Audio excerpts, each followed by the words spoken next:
So I do want to say, Sarah, I have admired your work forever because when I was a little baby, like letterpress printer bookmaker, I remember Big Jump Press, which is her blog, would come up, and I always admired how you had a humor to what you were doing while still giving like a ton of information. So when I was in graduate school, I really enjoyed seeing what you were doing on Big Jump Press.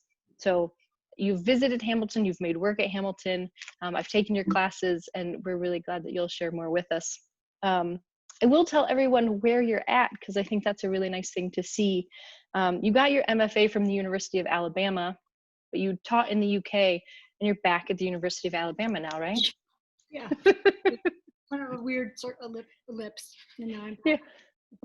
Yeah. I know some people in the UK are missing you, but we're glad you're back in the States. Catherine, I'm calling you out. I think I'm going to hand it over. I'm excited because you're going to talk about one of your new works, right? Yeah, that's great. Such as it is. It's like a new pile of debris right now rather than a new project or something. But this is informal, right? So that's cool. And this is talking with your friends. Thank you. I'll hand it over. Thank you for joining us, Sarah. Okay. Well, thank you so much for inviting me. I love Hamilton. I love the fact that I've been able to go to Hamilton, and I love you Hamilton guys. So I was really happy to be asked. And so I'll just give a little bit more information about myself, because I know not all of you know what I'm up to. And then I'll talk to you really informally about a book project that I've been working on for the last, I don't know, maybe 8 or 9 months, that is sort of stalled out, but I'm trying to pick back up. I think a lot of people are in that position right now. And then we'll just chat, I guess. So my name is Sarah Bryant, and I've been running Big Jump Press, which is an independent press that is basically my platform for producing artist books in prints since 2005. And in 2005, I was a grad student at the University of Alabama, which is where I now teach letterpress printing in the MFA Book Arts program down here, where we have a teaching collection from the Hamilton Wood Type and Printing Museum, which I owe you guys a letter about this year. So stay tuned for that. So I lived in the UK, as Stephanie said, for about 5 years, and I loved living there, and I missed it. And that's what I was doing before I came back to Alabama. I also taught for a few years at Wells College, where I met a couple of people that I can see here. So that's sort of my background and my jam. So I make artist books, I print letterpress. I'm sitting in my basement. My kid and my partner are upstairs, and they may make noise, and I apologize if that happens. So I think it's fine, by the way, if Stephanie's happy to manage questions. I'm happy to answer questions at any point during this conversation, so don't feel like you have to kind of wait politely to ask me something. I counted it up, and I'm working on 4 book projects right now, but they are almost all on hold because I can't print, because my studio is the school studio. I use the same presses that my students use, and so none of us can access that equipment right now.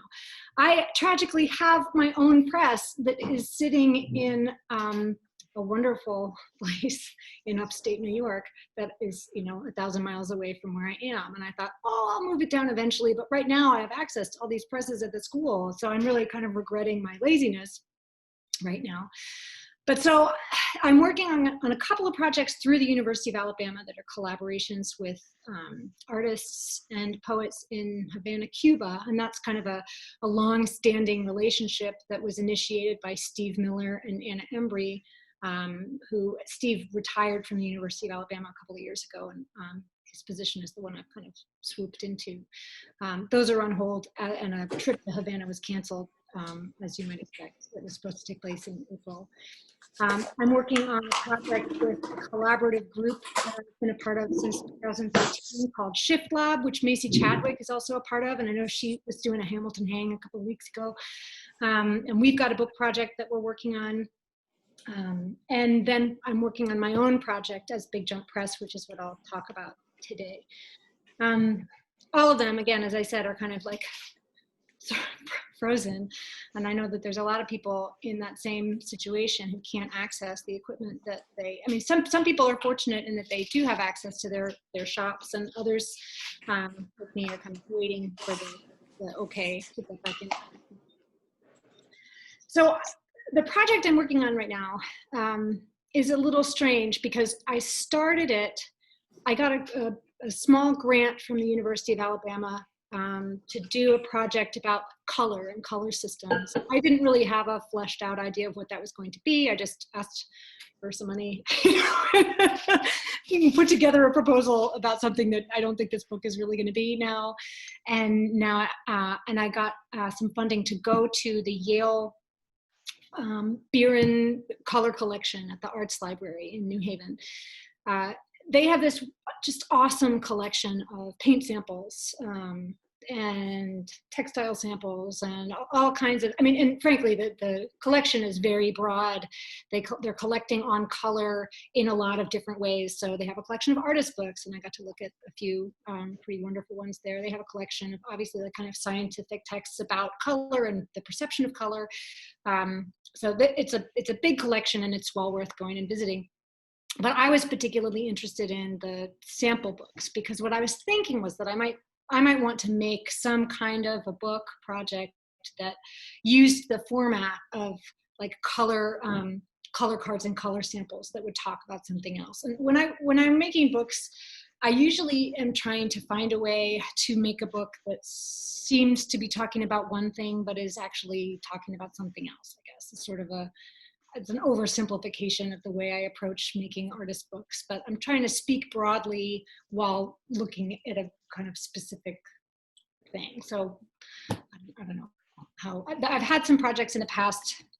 For example, I guess an older book I did when I was in the UK was a project called Fond. And you can see this work on my website if you're interested. It's all up there at bigjumppress.com. But that was a book where I was focused on my own collections, like valueless objects that I've carried around from place to place for many, many years. Like, what's the point? What is the point of carrying these things around? I think everybody has a shoebox full of debris, you know, like, why do you have that clothespin and that nut? You know, like, just get rid of that stuff, you know. So I did this project where I made this whole book project devoted to these 10 objects that I've been carrying, and then I even made a small edition within that edition where I housed those particular objects into this basically like a sarcophagus that I created for them, and then I sold those objects to libraries, which I guess is a way of making sure that they would always be safe somewhere, even though they're just in any event. That project, you know, I used my own personal objects, which no one has any reason to care about, to try and speak more broadly about what it means to collect things, why we assign value to certain objects, what it means to have a collection, what it means to like destroy a collection in order to document a collection. And I've been thinking a little bit about that because this new project has turned into the same sort of process. So after going, I'm going to share my screen, and I'm going to try and show you some of the things, not this, but some of the things that I saw when I went to Yale. So here we go. Excuse me. I apologize in advance. I can't remember exactly the titles of all of these. However, I gave Stephanie a link that I'm hoping she'll pop in the chat, which goes to a post I made about these objects in the collection. These are all sample books. Some of them are examples of dyeing processes. So like how you know, like this one, I think it came from a Berlin, early 20th century Berlin dye mill. And then this is one of the objects that I really just loved looking at. It's massive. This is an accordion that unfolds to, I think it must be 5 feet long. And it's all, it's from the Textile Color Card Association of America, which was something that formed in the 20th century when a lot of allied industries got together and, you know, sought to kind of control the color forecasting system rather than they've been relying on Paris up until that point to kind of give the fashionable colors of the season. And the American industries wanted control. We wanted more control, you know? Sarah, I don't think we're seeing the right thing on your screen. I think we're seeing. I'm going to stop share, and I'm going to try and share again. So Okay. Share. There we go. Do you see? Okay, my apologies. No problem. You know, Zoom. Hey, we're here. It's all good. Just working my way through Zoom, you guys. So, aren't we all? I'm sorry. So here is this object from the Textile Color Code Association. Each of these panels, I think they're each about 8 inches tall, and then the whole thing spreads out to 5 foot. I think I might have to like stop share and reshare to go from image to image. Let me see. Do you see this now? I see the accordion now. Yep.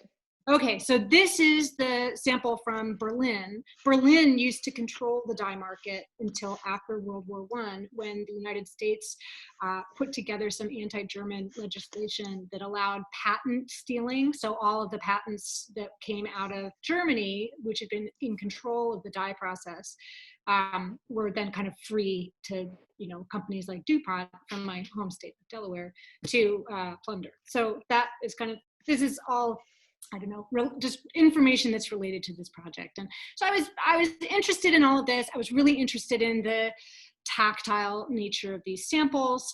And so when I went back, when I came home, I started to experiment with making structures and playing around with color.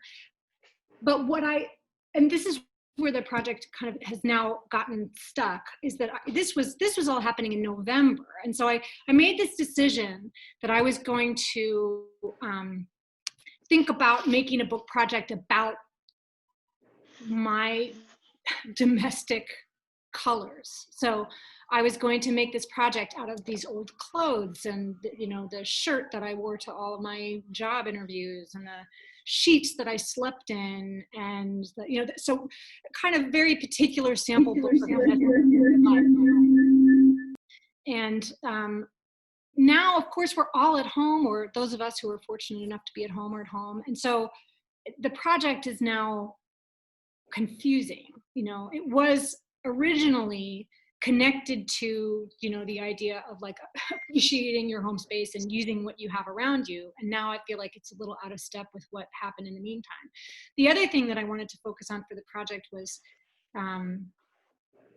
the idea that color forecasting cards are an early example of planned obsolescence, and so they're connected to landfill culture, and they're still connected to landfill culture. So these are all the sorts of things that I was thinking about. So I'm gonna just show you now a recent mock-up of the project. Oh, I'm sorry, just one second, I forgot.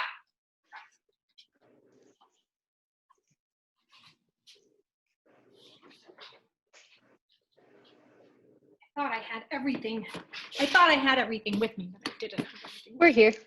First of all, I've also been spending a lot of time reading. So this book, I usually read a lot around the subjects that I'm trying to make books about. And if I can't read around them, then I'm talking to people who know more about them than I do, because I feel like every one of my projects is very different. I just did a project about architecture, and I had to talk to some much smarter people about architecture and philosophy. I did a book about chemistry, and I had to chat with a chemistry professor at Wells. So I'm always trying to find people who can help me or prevent me from making foolish mistakes, So this book, which is an excellent resource for this subject, was sort of a guide for me when I went to Yale. I also have been ordering all kinds of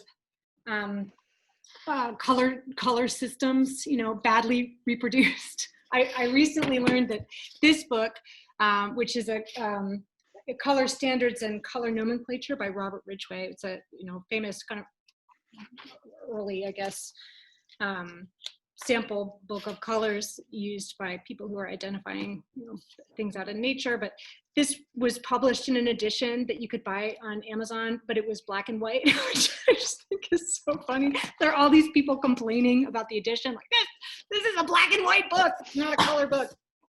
So anyway, I'm surrounded by these books. I've got all these images that I took at Yale.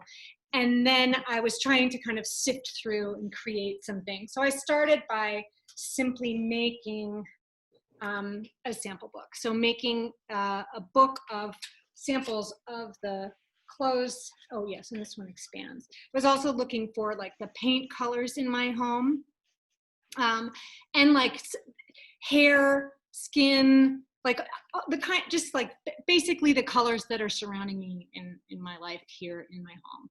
And this is in December, so this is before COVID. And I also started to, I think where I really started to get interested is when I was working a little bit more on creating these collages out of the fabric and the thread that I matched to the color of the fabric. So I have spools and spools of thread that maybe you can see, I hope, that all of which are matched pretty specifically to these 10, pieces of fabric, these 10 textiles that I'm using. So that was kind of where it stopped. And then everything got a lot more complicated. And then everybody is at home. And now I feel like making a book about my domestic space. It's suddenly this book about the situation that we're all in. And I'm not sure that I'm ready to make a book about that. And so what I've been trying to do is to move ahead and just letting myself make it a little bit about COVID. So I went through I took so many photographs when I was at Yale of color cards that have been issued by the Textile Color Card Association. And so many of them have kind of an amazing amount of language in them. I'm going to try and share a screen again, so forgive me if I'm not sharing what I think I'm sharing. Yeah, we'll let you know. Yeah, let me see. Sorry, my kid is yelling upstairs. I'm not sure if you can hear it or not. Here we go.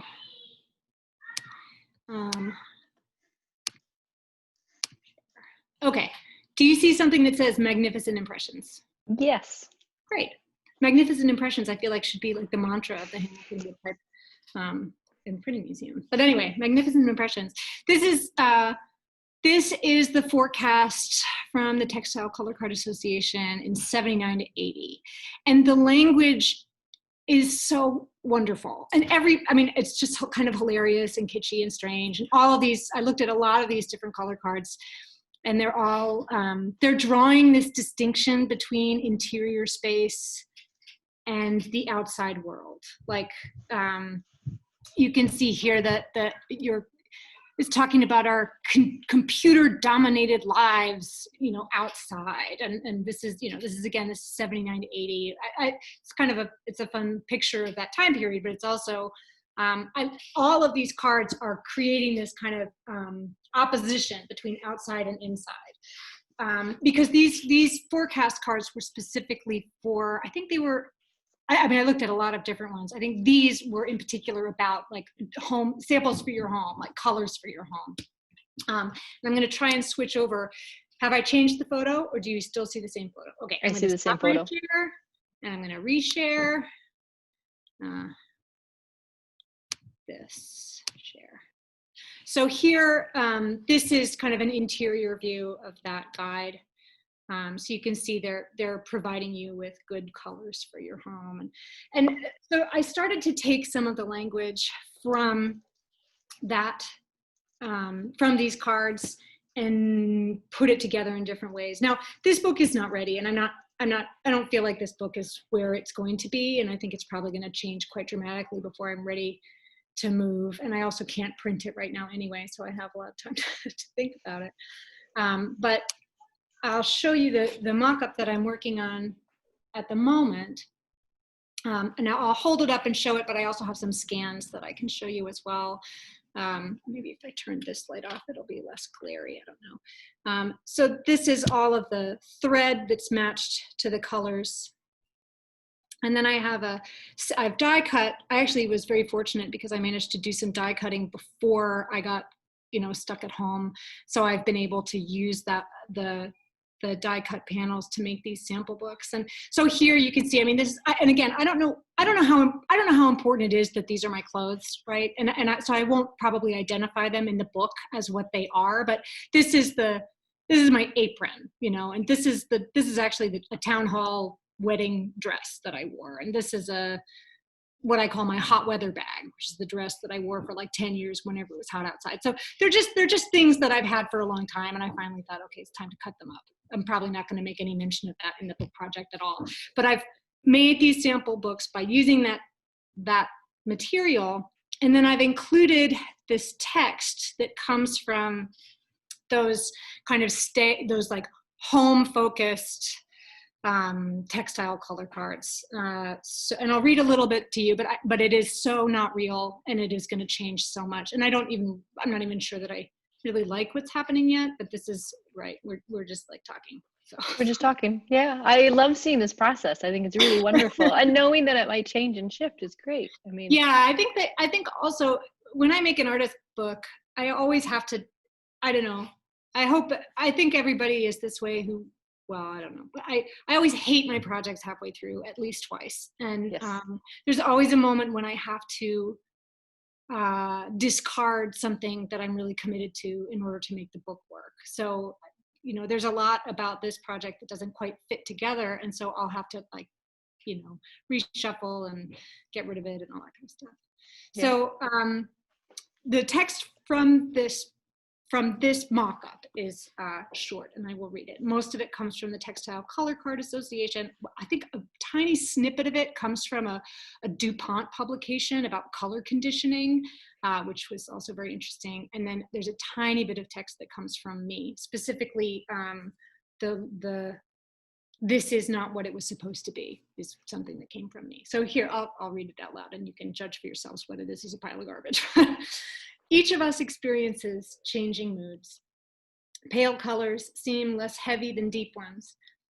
Red contracts, blue and yellow expand, keeping walls in place. This is not what it was supposed to be. Many shades seem to waver between two hues.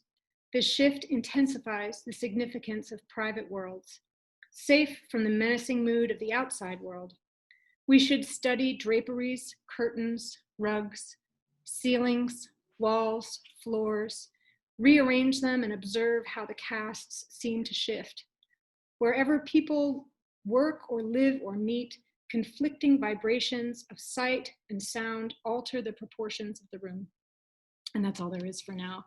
And so then I've been playing around with, you know, again, trying to collage these things together. So that is the hot mess that I am currently working on. And as I said, it's all gonna get shifted and changed. And that's, I think, all I can possibly say about it, except to show you this huge pile of clippings of clothes and snippets. And I just hope I figure out the book before I use up all of the clothes, because then I'll have to start again. Are there any questions? That was really lovely. Thank you. Sarah, I think you have a group of people that have their own hoards of things that we could send you, should you need. My mother already tried to send me stuff. And I was like, no. I've got enough. I like the idea of describing what they were from. That, you know, a dress you wore in hot weather just paints a picture, yeah, you know, of seeing that in a kind of space outside of just the book. So and that's a good point. And I haven't completely discarded the idea of including that information, Ray. And I'm partly I'm bumped up against the problem I had with that last book I was talking about, where I don't want to make people have to care about my stuff, you know, or I'm always worried about making a book that's too much like a me book. And so, but I've been trying to match the colors recently. The last couple of days, I've been trying to match the colors of the clothes using all of these different books. So like, where does it match here? Where does it match here? And where does it match in my Pantone guide? Where does it match in the Munsell system, you know? And it might be that I could include that bit of personal information kind of alongside those other identifications. So that's a good, I appreciate that comment. I'll set that aside. This is helpful. People should tell me things that they hate or like, so maybe I can put it all together. We really came together to critique you. That's why we're here. No. I've never done this before. I've talked a lot to people about books after I finished them and talked about the process. But I think this is literally the first time I've publicly talked about a book that is so unresolved. So this is kind of an exercise in humility and a little horror. It's like an intervention, right? We're here to help. We love you. It's really great to see your process though, Sarah. It's everything you're working through. I feel like we all go through it. We don't necessarily share it because we feel really vulnerable. Yeah. And it's kind of like, oh no, you're going to hold me accountable to this. And I haven't made decisions yet. And I struggle with it too, of like sharing new things that are going on and does it work? Does it fit with what I'm doing? So it's just always nice to hear when somebody else can also share that and work through it, right? Like, and realize like this is a group that we can call upon. I have a habit of calling Katie Baldwin, who's a printmaker at University of Alabama, Huntsville, whenever I'm in the middle of a project, just to make sure it's not dumb, you know. And I literally just say, look, just tell me if this is dumb, and if it's dumb, I won't make it. You know? So that's like that's my first call, you know. And then if she says it's not dumb, then I'll, you know, work a little further.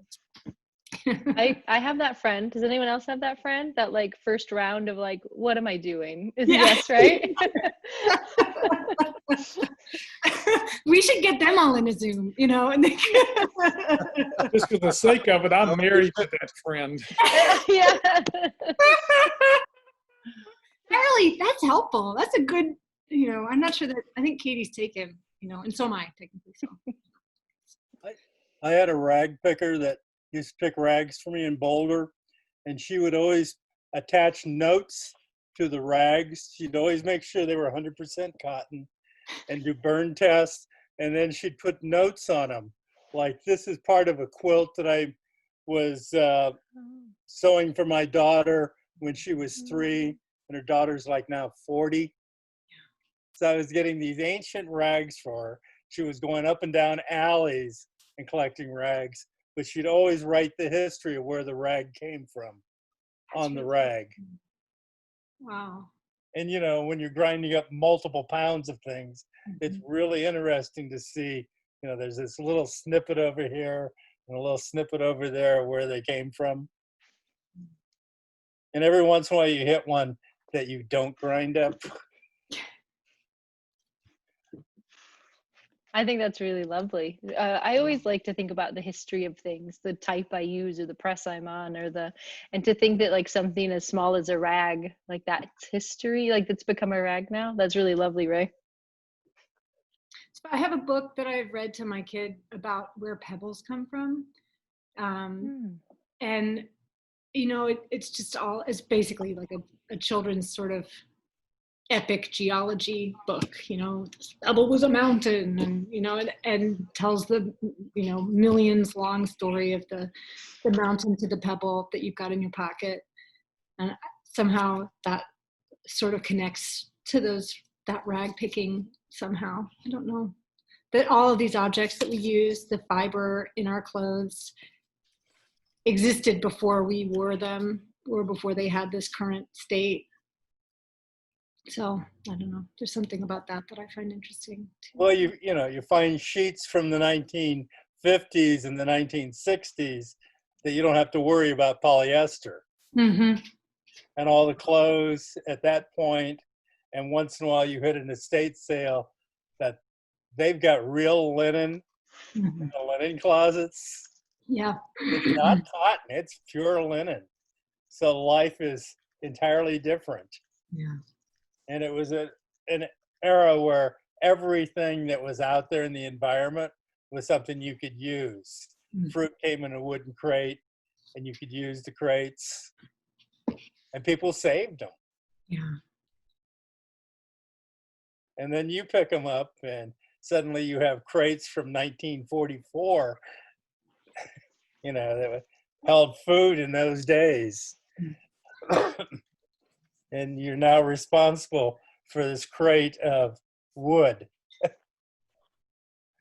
It's, I got to find somebody that wants it now. There's a couple questions in the chat. One's from Kieran Maker. She says, are the pieces of material, is the material changing for you as you work on this book and through this process? Are those personal narrative details become less connected to their materiality? Are you estranging the material from the personal life through the process?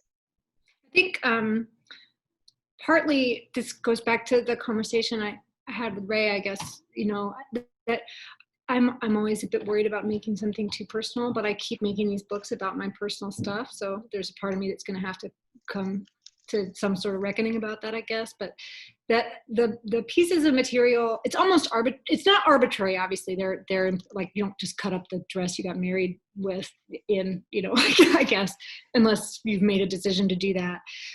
But I settled on just 10, it's like pick 10. And then there are certain things that I had that had to be true about them. Like they had to be relatively thin. I couldn't like cut up a towel because it wouldn't fit structurally into the sample book. I tried to pick things that were not precious and things that were precious. And I tried to pick things with a certain range of color. And they had to be things I wasn't wearing. Because I don't like go shopping all that much, and so there are things that basically I've worn until they've fallen off, or things like that wedding dress that it wasn't a super fancy dress, but I'm not I don't really go out to fancy things. I mean certainly not now, but not really then either. So there was kind of a range of that was sort of the organizing principle behind the fabric that I picked, and whether or not I identify it in the book, I guess I still don't know. Yeah. There's another question. Yeah, Mary says, can you talk a bit about color naming discoveries in your research? I can't. Only because there were so many beautiful names, right? And I love them. And there have already been some pretty great artist books about color naming.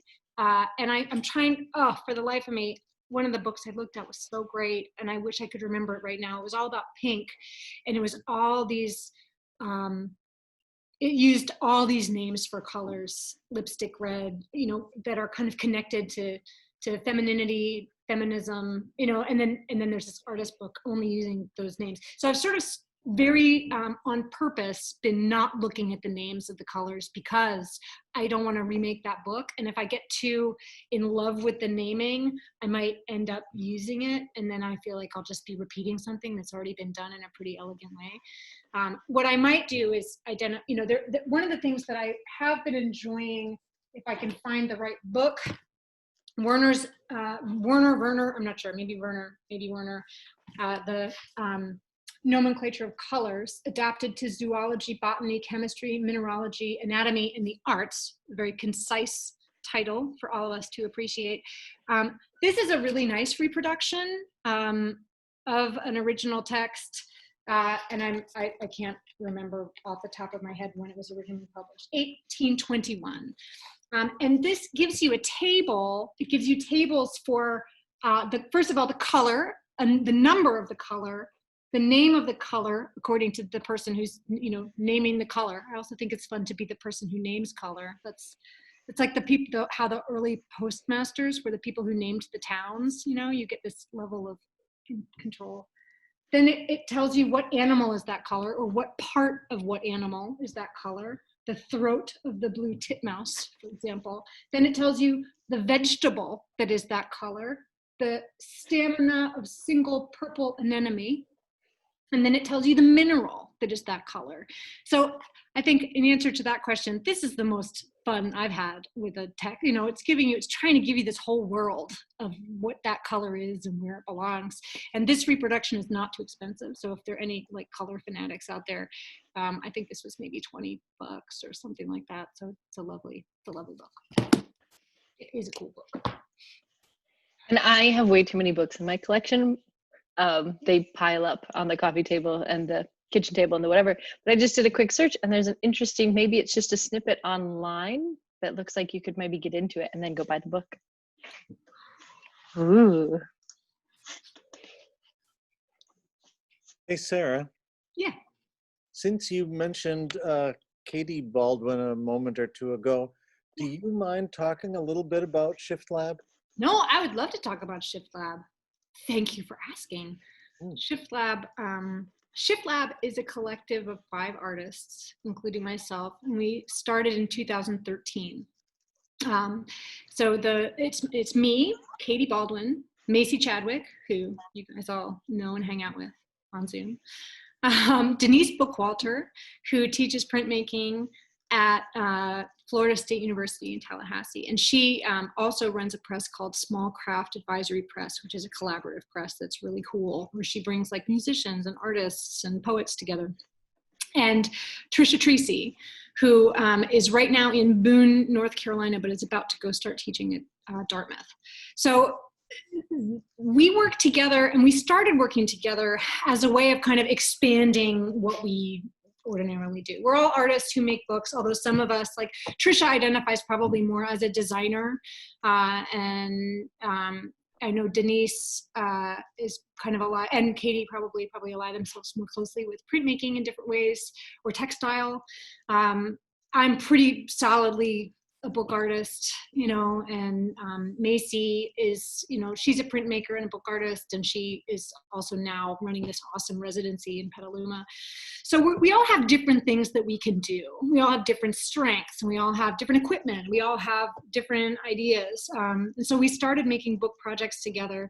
I think we've made maybe I don't know why I can't remember. I think maybe 4 big book projects, and now we're working on a new one called Multiple Discovery, or about multiple discovery, which is this idea that, inventions actually are often kind of popping up at the same time in different regions, So we're working on that project together now. And what is interesting about the project that we're doing now, that I'm kind of excited about, is that originally, this multiple discovery project, we've picked some formal elements to line up. We're all doing different sheets that are going to be bound together in one book. But we were going to do this weird variable edition where we would stage the binding in 5 different locations, and each collation, or each kind of mini edition of 10 out of the 50 total, would be bound differently, so that you would end up with different text in different places and different imagery in different places. And it would all connect because we're using the same color palette. We actually even ordered mixed inks to be distributed amongst us, so we're definitely using the same colors, the same horizon line. But the book would be different. And because of COVID, we've had to, cancel these imagined cancels, suggest that we've set them up, which we have still not done, but we've had to kind of change our idea of binding these things at events, and we've decided to do the bindings more personally. So we would each do a collation. Oh, excuse me, my phone is buried under all this debris, and I'm getting texts in the middle. So now we're working on this project where, we're each going to design, we're all creating the folios that are going to get bound up into this book. It's going to be kind of big. It's also going to get folded with a staggered foredge, which, by the way, is something that came out of that book we did at Hamilton. Like that Hamilton book directly influenced the design of this new project. So that residency that we did with you guys was so helpful. It had taken a couple of years for it to sort of percolate and change into this new thing, but it's totally directly connected to it. So now we're each going to design a collation. There will be 5 different versions of the edition, collated by different members of the collective. So I think it's going to be pretty interesting. And when we initially got together as a group, we were thinking about a couple of things. We wanted to make books together, but we also wanted to make it more affordable to do things like the Codex Book Fair. We were really hoping to use our force as a group to help us move ahead, not just as a collective, but individually, by doing things we couldn't really afford to do on our own. But it's also yielded very strong friendships.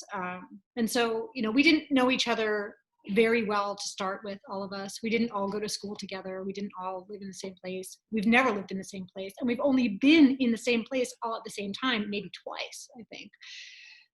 But we've managed to do quite a bit of work together. And I'm really grateful for that kind of collaborative,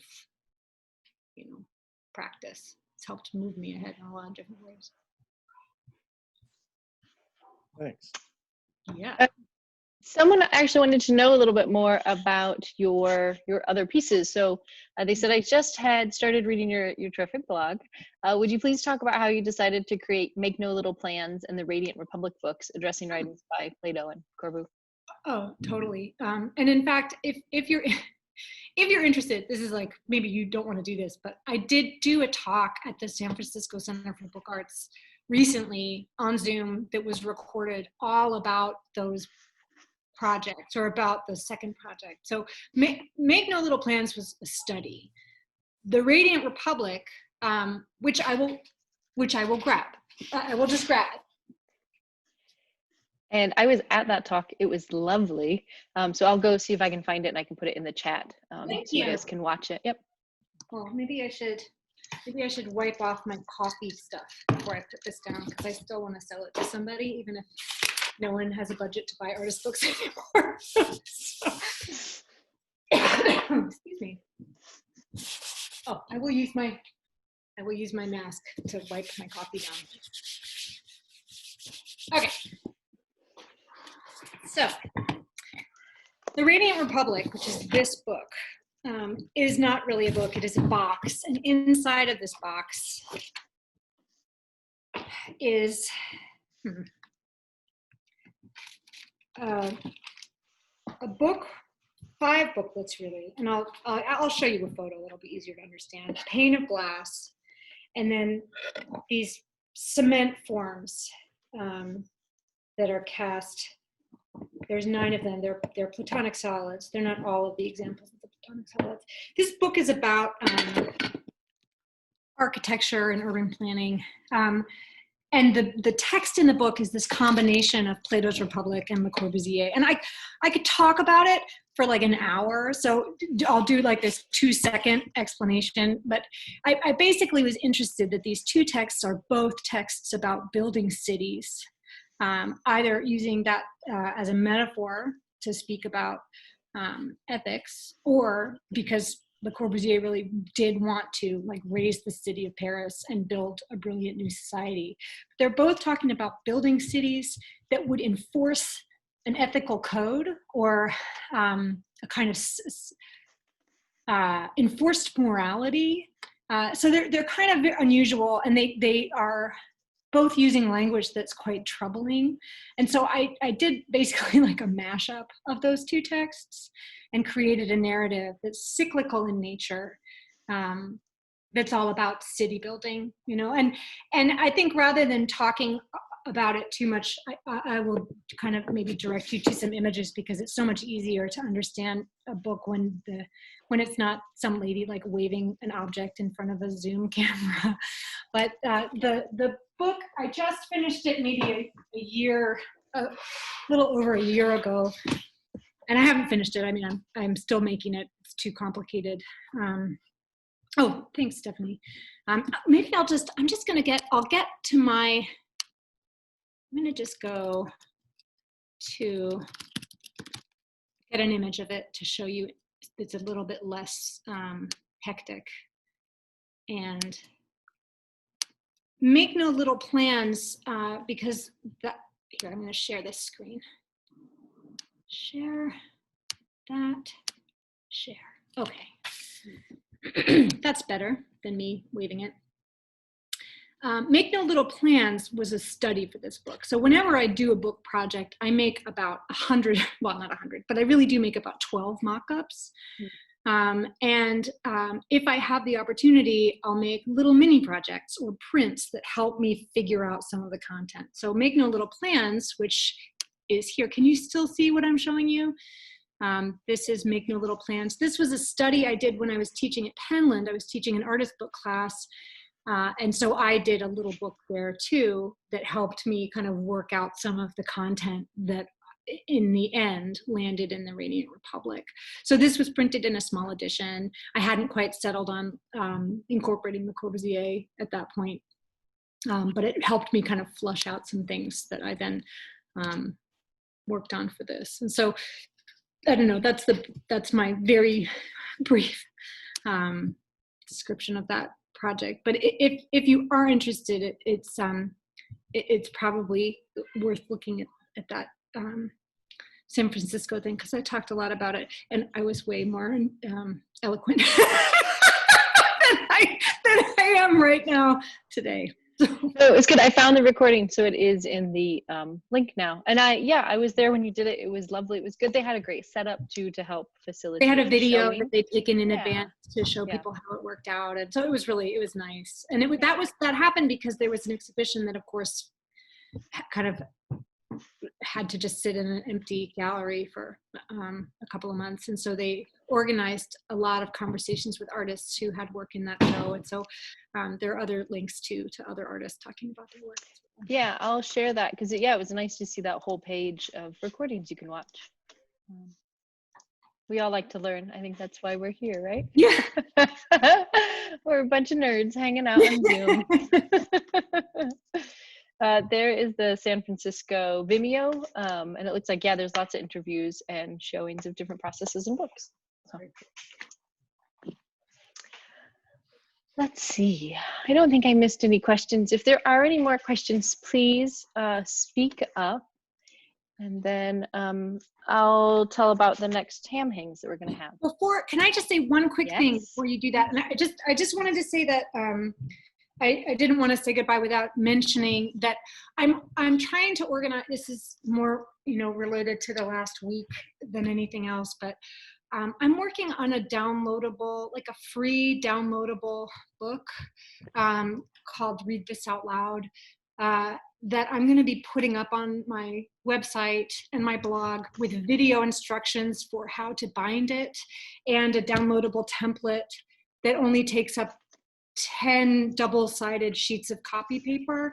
It's information from mapping police violence. And what I'm planning to do with this book, I've got a lot of people who have offered to help me do this so far, is just to make as many copies as I can and give them away, and let other people know that if they're interested in making this book, that all the information is online. It's a list of names of people of color who were murdered by police from 2013 to 2019. It's almost 2,000 names. So I just wanted to say that if you're interested in participating in this project, I will have everything about it online, including instructions for binding, video links to demonstrations of how to make the book, and a downloadable template for the book project. So that's all I wanted to say, and I didn't want to forget mentioning it. So. No, I'm really glad you did that. I put your website link back in the chat right now so that everyone has it and we can follow along.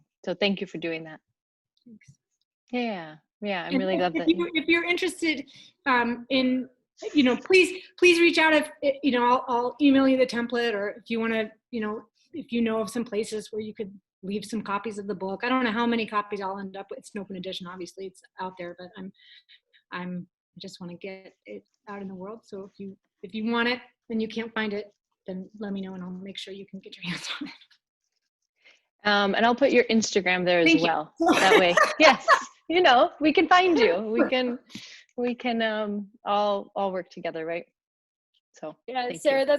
that's great. I think that will allow a lot of other fellow printers and artists that are also away from their presses right now, like something that they can do that feels productive, that feels engaging, and just help shed some light on a really difficult time that we're all wrestling with, and all the work that we've got to do to make it a better place. Yeah. So thanks for making that space. Mm-hmm. Yes, thank you.